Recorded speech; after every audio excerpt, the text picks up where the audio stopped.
진 자리 마른 자리 가라.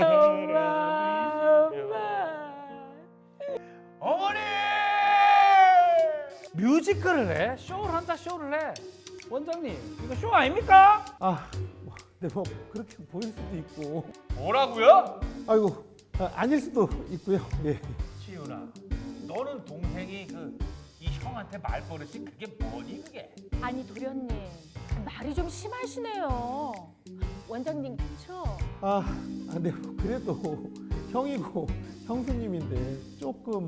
아니 뭐라고요? 뭐 근데 화날 짓을 했으면 뭐 충분히 그럴 수도 있습니다. 예. 내가 안 이렇게 생겼어? 미국 있을 동안 엄마랑 나 몰라라 하더니 요양시설을 간다 하니까 지금 뭐라고? 모시고 살아? 지훈아, 아니 자식이 부모 모시는 게 그게 그렇게 화낼 일이니? 뭐 여태껏 나랑 엄마랑 생고생할 때는 뭐 하다가? 아니 도련님 저희가요 미국에서 너무 힘들어서 그럴 겨를이 없었어요. 아니 이제라도 모시겠다고요. 내가 그 속을 모를까 봐. 엄마 돌아가신 거 된 거 같으니까 집에 와가지고 모시고 살면서 유산 받으려고 그런 거 아이가?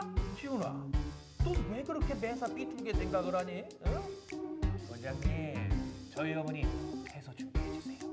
알겠습니다. 예. 하지 마세요. 엄마는 여기 계시는 게 모든 면에서 훨씬 좋아요. 네. 네, 그럼 그냥 그대로 모시는 걸로. 네, 알겠습니다. 어머니 집에 가고 싶으시죠? 집이 좋아. 엄마, 여기가 좋지.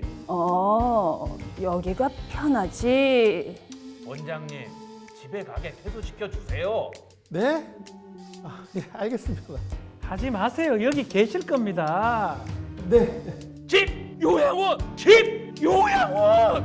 이럴 땐 도대체 어떻게 해야 돼요? 자, 저희가 이렇게 어설프게나마 상황극을 열심히 해봤는데 네. 근데 이게 그냥 마냥 웃긴 상황은 아니잖아요. 그러니까. 다들 어떠셨어요? 되게 심각하고 제가 이런 상황 몇 번 겪어서 오. 그분을 오늘 변호사님께 좀 공식적으로 한번 물어보고 싶어서 이 프로그램을 진행을 한 거거든요. 네네네. 되게 흔한 상황입니다. 흔한 상황이라고요? 실제적으로 와. 아 그래요? 많이 봤는데 궁극적으로 해답은 사실은 성년 후견인을 지정 신청을 해가지고 그 사람을 통해서 요양원이냐 집이냐 선택하도록 만들어야 되거든요. 근데 그 절차가 좀 복잡하기 때문에 쉽지는 않죠.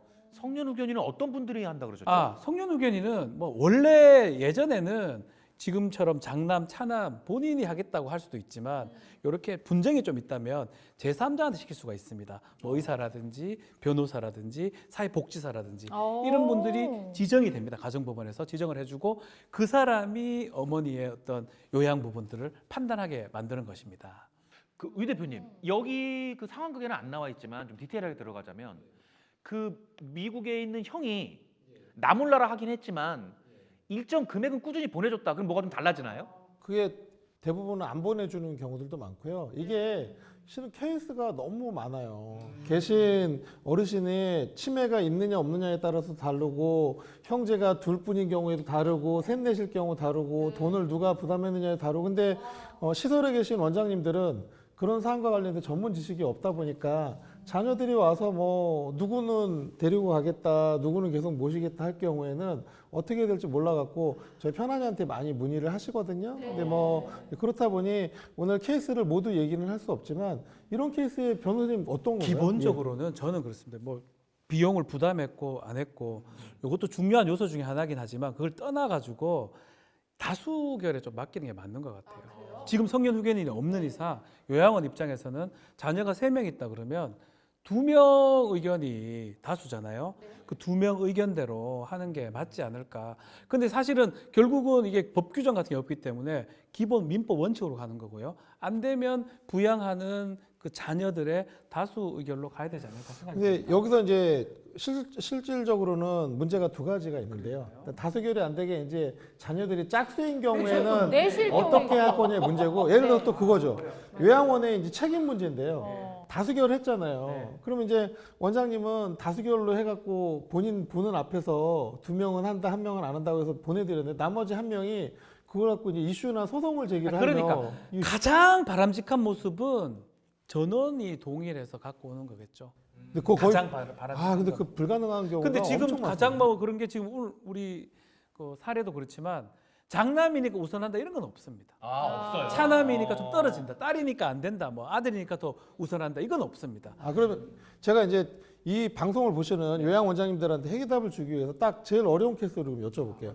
자, 둘인데 지금 이것처럼 한 명은 데리고 간다, 한 명은 데리고 가지 않는다. 그럼 어떻게 해야 됩니까? 일단 이렇게 답이 안 나오잖아요. 근데 요양원에 지금 있잖아요. 그러면 그대로 두는 게 맞습니다. 그러니까 이게 제일 현실적인 대답일 거네요. 만약에 집에 있잖아요. 답이 없다. 그럼 집에 있는 게 맞고 일단은. 해결될 때까지 요양원 원장님은 시설의 책임자는 더 이상 개입하지 않는 게 바람직합니다. 법적으로. 예. 왜냐면 그 부분이 시설에 계신 분이 그렇죠. 제일 중요한 그러니까 문제일 거예요. 당신들이 해결해서 오라는 거예요. 두 사람이 합의를 보든 성년 후견인을 만들든 답을 갖고 와야지 나한테 어떤 집으로 하든지 이런 것들은 나한테 의무를 전가하지 말라. 이렇게 하시면 어느 정도는 제가 맞지 않을까 저는 개인적으로 그렇게 봅니다. 우리 주선님이 만약에 당사자라면 어떤 선택을 하시겠어요? 집이냐 요양시설이냐? 너무 어려운 문제여가지고 지금 그러니까는 아버님 똑같이 말씀하신 대로 뭐 치매가 있으시거나 뭐 그런 것까지 다 생각을 해서 해야 될 것 같아요. 아주 건강하시고 이러면은 모시고 그치 상관이 없는데 치매가 있거나 너무 힘드시면은 저희가 모시는 것도 한계가 있으니까 저희가 그런 생각을 저희 나이 또래는 진짜 많이 해보거든요. 지금 너무 공감이 돼요. 이게 되게 조심스러운 의견인데 실은 저렇게 시설에 계신 어르신을 집으로 모신다고 할 때는 정말 그 두 가지 현실적인 문제가 있거든요. 첫 번째는 시설에 모셨는데 시설 상황이 되게 열악하고 또 부모님이 집으로 가시고 싶다는 강력한 의지를 표명을 하니까 자녀들이 마음이 아파갖고 모시고 가는 케이스도 있습니다. 차라리 그런 케이스는 좋은 케이스고요. 그렇겠죠. 두 번째는 아까 말했던 이제 상속과 관련된 어떤 재산과 관련된 문제 때문에 실은 본인들이 집에 모시고 나서 재산을 조금이라 더 받아가려는 의도로 자녀들이 본인들이 모시려고 하고 그렇다 보니까 다른 자녀들이 그거를 반대하는 케이스가 어떻게 보면 후자의 케이스도 되게 많아요. 제가 궁금한 게 이 포인트거든요, 사실. 이것 때문에 그런 거예요. 근데 사실 그게 가능한 건가요, 법적으로? 그러니까 내가 모셨으면 유산을 좀 더 받거나 유산에 대한 권리를 주장할 수 있나요? 만약에 이제 이게 법적으로 따졌을 때 많이 모셔서 특별히 부양했을 때 기여분을 좀 더 받을 수 있습니다. 그렇지만 이런 식으로 일시적으로 했을 때는 입증하기도 어렵고 기여분을 해주지 않고요. 네네. 그러니까 이건 나중에 상속의 문제가 되긴 한데 또 문제는 어머니의 어떤 치매 상태라든지 그런 상태를 이용해 가지고 재산을 본인한테 증여를 하게 만든다든지 뭐 그런 것들이 제일 문제가 되는 거거든요. 그래서 결국은 이런 치매가 좀 심하고 판단할 수 있는 능력이 좀 부족하다면 성년 후견인 제도를 이용할 수밖에 없다. 만약에 이 사례에서 동생이 졌다. 형이 정말 해가 어머니를 데리고 간다 그러면 동생이 빨리 지금이라도 성년 후견인 가정법원에 신청을 하고요. 그 성년 후견인이 판단할 수 있도록 그렇게 하는 게 맞습니다. 이런 모든 것들을 유 대표님 편안히에서 해결을 해주신다는 거죠? 저희 이제 편안히 의뢰를 하면은 저희 이제 관련된 전문가님들 이런 부분은 이제 박지훈 변호사님이 최고 전문가시니까 저희가 이제 변호사님이 필요한 건 변호사님께 또 아까 사회복지사님이나 의사분이 또 연계가 필요한 건 그런 정보를 저희가 드리면서 이런 해당 상황에 어떻게 가장 잘 대응을 하실 수 있는지 그런 답을 드리고 있습니다. 네, 정말 이런 복잡하고 어려운 문제들 우리 직접 고민하지 마시고요. 네. 편안히의 연락을 통해서 어떤 솔루션을 제공받아 보시는 것도 좋은 방법인 것 같습니다. 맞아요. 네, 이제 오늘 저희 사랑과 요양 또 마무리할 시간인데 맞아요. 오늘 저희 또 게스트로 와주신 우리 주부 모델 시니어 모델 주선영님 오늘 어떠셨어요? 제가 지금 아버님이 좀 편찮으셔가지고 아이고. 지금 많이 공감이 되는 부분이 많았고요. 그리고 요양시설도 그렇고 이런 유용한 정보들 때문에 진짜 도움이 많이 되는 시간이었습니다. 네, 너무 감사합니다. 다행입니다. 네. 앞으로도 저희는요 요양에 관해서 여러분들께 계속해서 알리고 또 여러분들과 함께 소통하면서 요양에 관한 모든 것을 함께 고민하고 해결해 나가도록 하겠습니다. 네, 그렇습니다. 요양에 관한 무엇이든지 아래 자막으로 연락을 주시거나 사연을 보내주시면요. 저희가 언제든지 귀담아 듣도록 하겠습니다. 네, 요양과 전쟁 다음에 또 뵙도록 하겠습니다. 감사합니다.